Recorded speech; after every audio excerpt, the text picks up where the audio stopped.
Welcome to the Economy and Politics Show, where we discuss the economy and the implications on the populace. Nigeria remains Africa's largest economy, so if there's one discussion that must get everybody engaged, is the economy and the political space.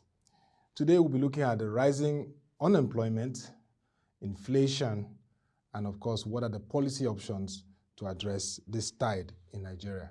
With me to have this conversation is Dr. Biodun Adedipe, an economist and chief consultant of BAA Consult. Nice to have you on the show. Thank you so very much, Dr. Basi. Yes. Pleasure to be with you this morning. Yes. And also to our viewers, before we continue this conversation, we just want to take this space to pay tribute to the late Director General of the Infrastructure Concession Regulatory Commission, Engineer Chidi Kesi Izuwa, who recently passed on. Until his death, he worked assiduously to improve concessioning processes for Nigeria's infrastructure space. Stakeholders in the economy always note that for Nigeria to advance its economy, it needs to attract private capital into its infrastructure. And that was what Engineer Izuwa worked tirelessly to help develop a robust public-private partnership template, which is part of his legacy. And we, of course, from ProShare, which is powering WebTV, send our condolence and may his gentle soul rest in peace.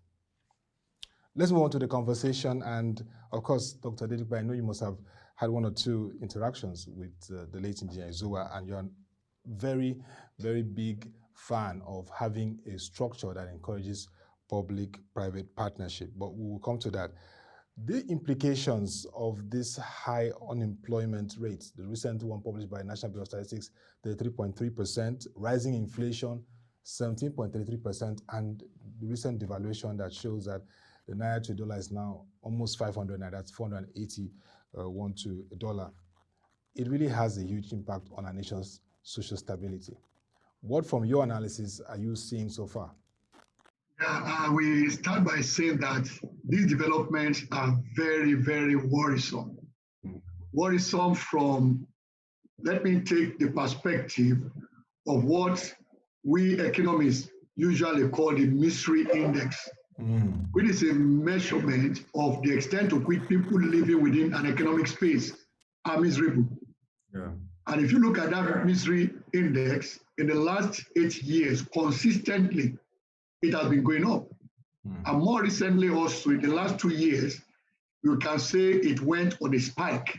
We had a kind of reprieve in the third quarter of 2020.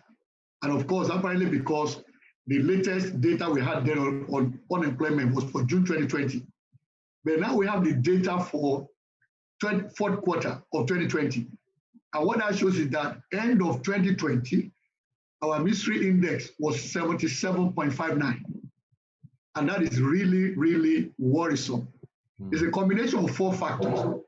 Okay, you are looking at inflation rate, looking also at unemployment rate, and of course, you talk about the interest rate.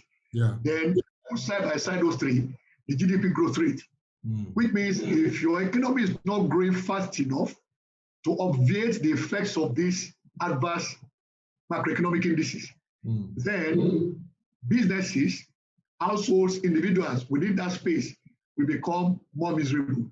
Now, what does that mean for us in terms of what I might call the implications?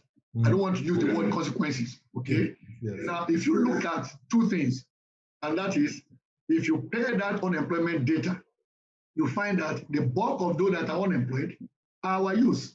And of course, naturally also, the youth are restless, and also they get easily frustrated. So the question now is, how do we handle that going forward? Now, these are 2 things essentially. One is they begin their protest at home first, in relating with their parents and guardians, and then when that is cannot be contained, it spills out onto the streets. That's on the one side. Then there's also the security implications of rising unemployment. So these are interconnected. So the issue now is, how do we deal with this going forward? And that has been the major challenge of our economy over the decades. Yeah. And we find that if you look back at where we were, let's say in the early 80s, running us through toward the late 80s, you find that we had a thriving manufacturing and agricultural sector. Yeah. They were thriving. So but today, those sectors are no longer what they used to be in terms of not only the number of operators, but the variety of products they were producing and pushing into the market. So, and the more you depend on imports for what you consume, the more jobs you are more or less offshoring. And when you offshore jobs, that means you compound unemployment locally here. So, and that is a major, major challenge. Now, the other side to it is, yes, we produce graduates that are greater in number than the jobs we are creating. So which means we keep adding to those in the labor market. Yeah. Now the world is evolving, including Nigeria, digital economy. At any time, the global economy and national economies are transiting. You find that some skills become irrelevant, and then people need to learn new skills. Which means there's also a point in these unemployment figures we are looking at, the issue of unemployability. In which case, the graduates we are producing, are they really employable? Yeah. Are we also aligning the skills and knowledge we are passing to them with the realities of today's market and the evolving digital world we are moving into? Of course, COVID-19 also fast forwarded that, so to say.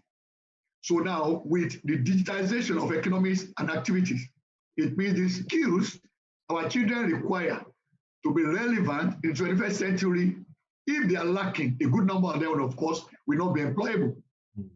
So these are issues that we need to deal with.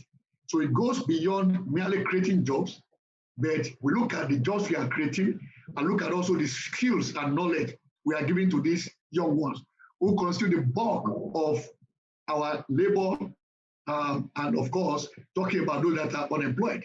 Yeah. So that's where we take it from.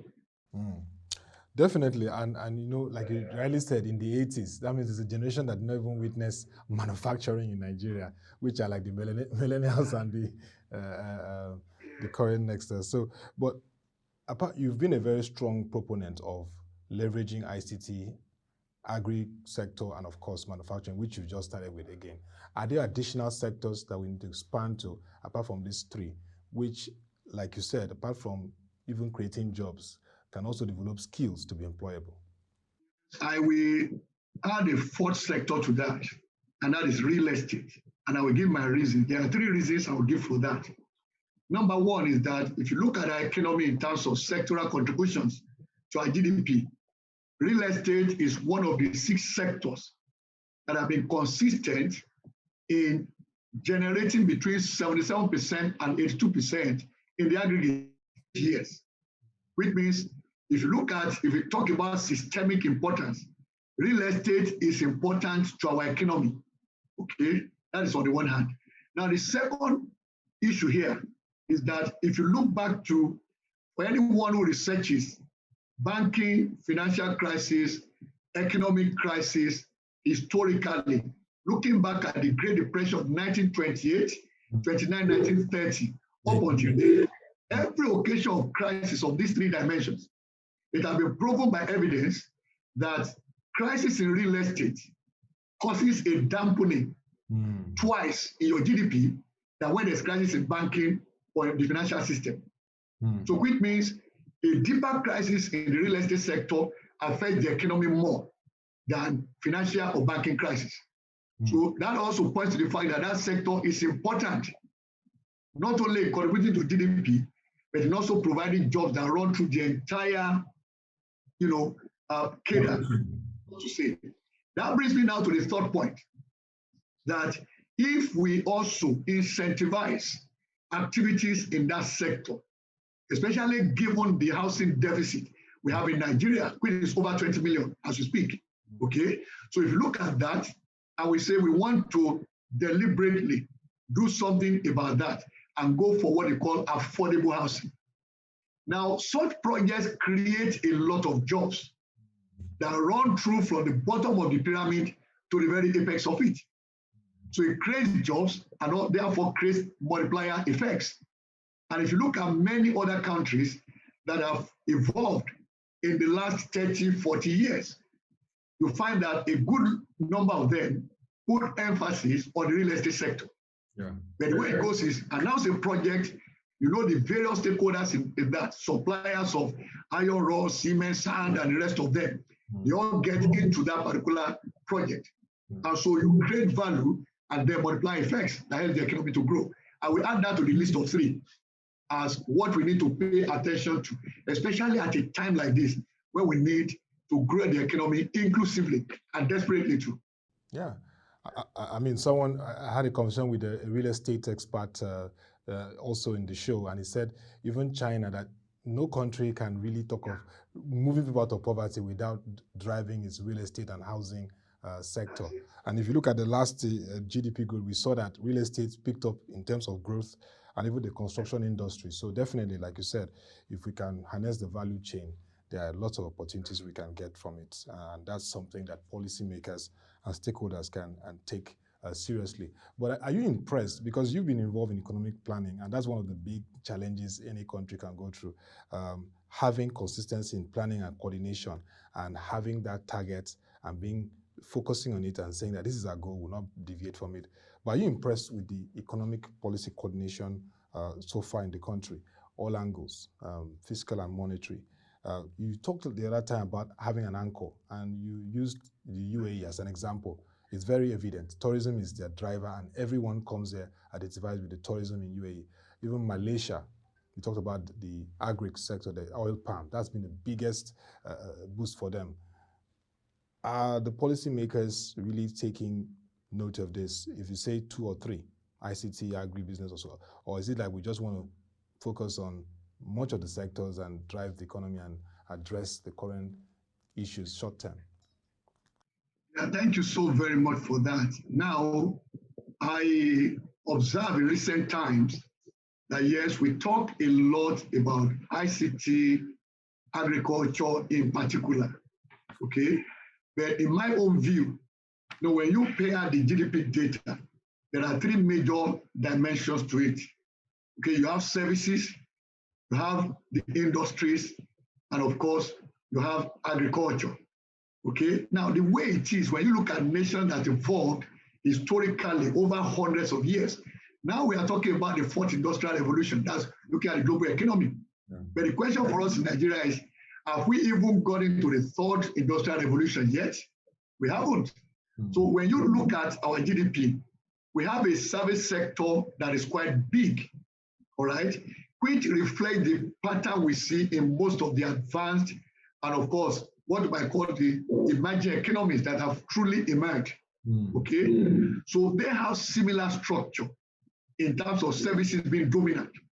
But for Nigeria, we don't have a base strong enough that services can rest upon. And it is very easy to, you know, see the evidence for that. Just check the percentage of our population that is in agriculture. It's a flip of what you see in those advanced countries, which means they have a productive base that has very small population, but highly technical, which means mechanized agriculture, and of course, industrialization is also largely driven by contemporary technology.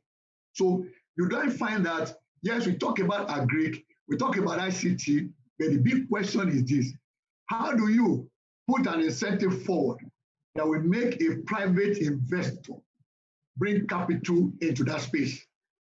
So there must be focused incentives that will attract the right capital into those spaces. And of course, connected to that also will be clearly defined deliverables. So which means government should not fall shy of giving concessions to those that are ready to deliver what the government expects. But everything must be channeled towards job creation, without the ultimate of growing the economy inclusively. So I like the noise, let me call it noise. I like the noise about ICT, I like the noise about agriculture. But until we begin to measure everything we do in those sectors in terms of concrete deliverables that include job creation, it will all just be noise, so to say. Well declared intentions, but concrete actions that makes private capital flow freely and unhindered into those sectors to drive the growth. Government can't create enough jobs. We must come to terms with that reality. So when they talk about, oh, we want to employ this number of people in our MDAs, for me, it's just a waste of time. Yeah. Government cannot create enough jobs. So the focus therefore of our MDAs should be like that of marketers who see themselves as facilitators and not those who inhibit or just want to be, to prove to the private sector that we are the boss and we are in charge. That's the way most of them operate, rather than see themselves as facilitating growth and market development. I mean, thank you, Dr. Adedipe, once again for clarifying that, because sometimes there's this mix. Governments do get themselves in a mix that is it their role to create jobs? But some systems, maybe communist, socialist, may say, okay, it's a job to directly intervene and all that. But yes, ideally, you create the enabler, private sector, private capital comes in, and then your key anchor sectors are there for investments and create those jobs that are sustainable, because not just creating jobs, it should be sustainable. And so that's a clear thing you stated. Let's look at the states, because in the unemployment report, of course, some states have been identified with high unemployment rates while others with low. And I just want to ask you, because states have a key role to play, sometimes we focus a lot on the federal. Recently, we're seeing several projects by governors. Some of them are being commended, but I just want to ask you, do you see projects based on the fact that sometimes you do consult and engage some states? Do you see a lot of states carrying projects that have real economic impact that can create those jobs? Or is it just projects that are just there, classified sometimes as white elephant projects? There's no problem with a flyover, but you have to see the viability of having a flyover, or a highway or a road or a bridge. So are state governments taking to cognizance the need to create those real-time projects or policy strategies that can create enablers for investment and jobs, considering their role also in the economy? Yeah, thank you so very much for that, because we often forget that more of resources actually go to the subnational governments. And oftentimes you just say, okay, this percentage goes to federal government as one single unit. We forget that 36 states and FCT and then 774 local governments, that more resources actually from federal allocation goes to them. So the question now is, within the space each of them occupies, how do they utilize these resources? And that's the big question here. Now, when it comes to most of them, I will say, because there are a few shiny examples here and there, but there are a lot of them that don't seem to understand what it means to drive an economy. Now, if you look at Nigeria, I was a part of a project team some 10 years ago that looked at the entire country, and we broke it down into 12 economic clusters, where we identified that every state of the federation has a particular advantage in certain economic activities. So in which case, any state, therefore, that you pick up, the first is to say, what do we have advantage for? So we look at the value chains of that particular item, as it were, and then ask ourselves, what are the things required at every stage of that value chain in order to deliver activities and value? So it is along those points of the value chain that you create jobs. So I will then use the example you mentioned. I put side by side committing money to building a flyover as compared to establishing an agricultural, or let me call it a plantation. All right. Now, if I go the way that we had it then in the regions where plantations were not only created, but also they were dwelling places, so that those working there had the basic amenities that will keep them there and have quality life. Until we begin to do that and also transform agriculture into modern day mechanized farming. Yes, we'll be talking about Agric as business, quite all right. But there is more to talking about Agric as business. So and that means that at the subnational level, it will stop at the national level, subnational. Every state government will recognize that there are particular advantages that exist in my own space. So how do I convert those advantages into economic activities along the value chains? And there's a whole lot because we have very fertile land in Nigeria. Everywhere you go to, you see green vegetation. And that gives you a pointer that we can do a lot with agriculture. And now, if everyone now goes into, call it a FAD, F-A-D, of building, bridges, flyover within the cities, the question is, how many jobs will that create within the city? And of course, that also, quote unquote, is a temporary activity. But the moment you deliver the bridge, that ends any, what you might call the fallout as the ratchet effects of that particular activity. Yeah. So, and that is something we need to see at the subnational level. Many of them also don't even have economic blueprint. Or think when they say the economic summit, it's just a jamboree. It's not clear-headed thinking that defines where the state wants to be in the next 5, 10, 15, 20, 30 years. Which takes it beyond the sitting executive governor. Many of them don't plan in that way. And even where they have a blueprint, there's no demonstrated commitment to it. So in which case, we must begin to see ourselves as dealing with value to be delivered to the people. And that goes beyond the individual that is sitting today as the executive governor. Yeah. It must be about the state and its people. And so whoever then takes the office after the present executive knows that there's a plan and a blueprint he or she must continue with. But until we all focus on the people and value for them, we keep going around in a kind of circles where we talk about economic summit here, economic blueprint there, and there's no true commitment to execution. Definitely. This is just very clear that even as we build up to another cycle, 2023, I think electorate will have to look at aspirants and what is their clear economic blueprints and the value they have for economic think tanks. Sometimes it's downplayed, but it's very important. And with all due respect, I think this set of governors, most of them do not have think tanks, and that is a challenge too, because when you don't have think tanks or a blueprint, just wake up, like you said, no clear thinking, you take on projects that do not have economic viability.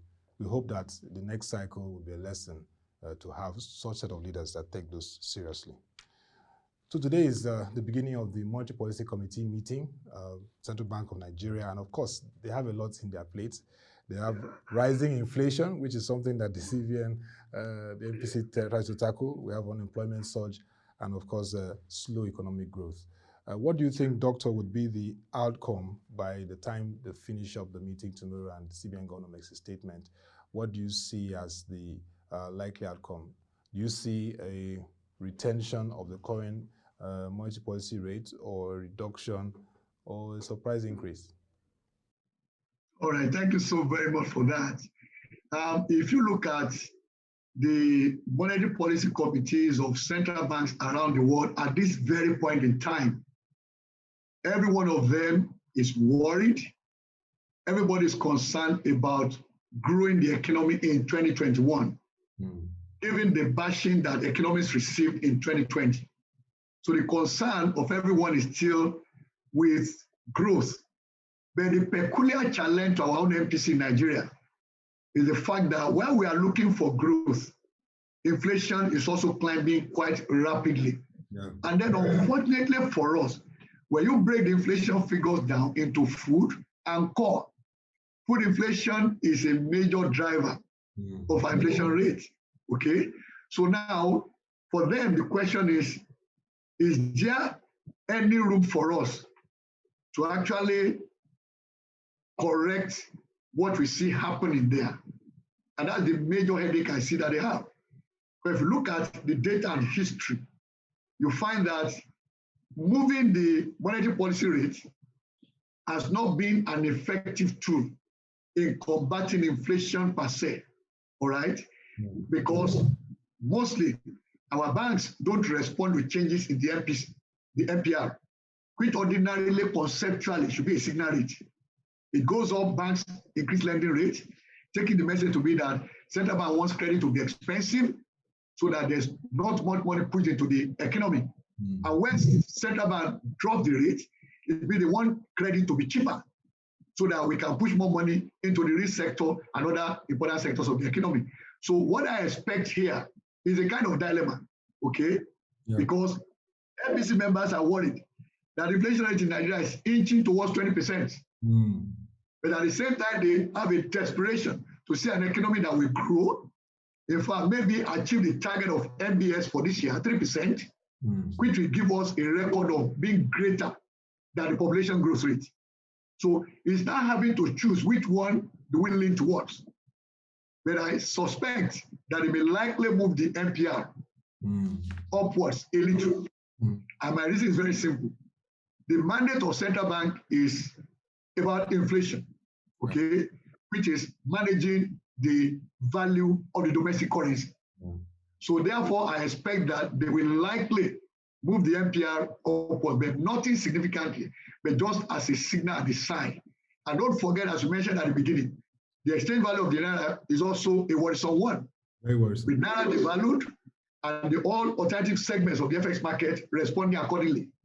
So in balancing all that, I suspect, and that is my expectation here, is MPC might likely move on the MPR. Yeah. All right, Doctor, as we wrap up, I mean, these are trying times for Nigerians, and you've been described by analysts and your colleague friends, economists, and even policymakers. They describe you as one incurable optimist, a man of faith, a man who believes in the country's potentials. What will be your words this period? Because it's really a trying time. I mean, we have so much, and this is amidst the pandemic, even though we're beginning to see vaccinations in the country. I mean, just last week, we got one report that in Lagos, about 12,000 vaccinations occurred in 48 hours. So what do you see amidst all these challenges and trying time for Nigeria in the economic space? Yeah, thank you very much. Now, there is a statement I normally quote each time I'm to talk about the Nigerian economy and the outlook. And it goes simply this way, that we will not pretend that things are tough, all right? But we must not also allow ourselves to be carried away by that and begin to exaggerate our troubles. The reality is that if people exist, then there is an economy.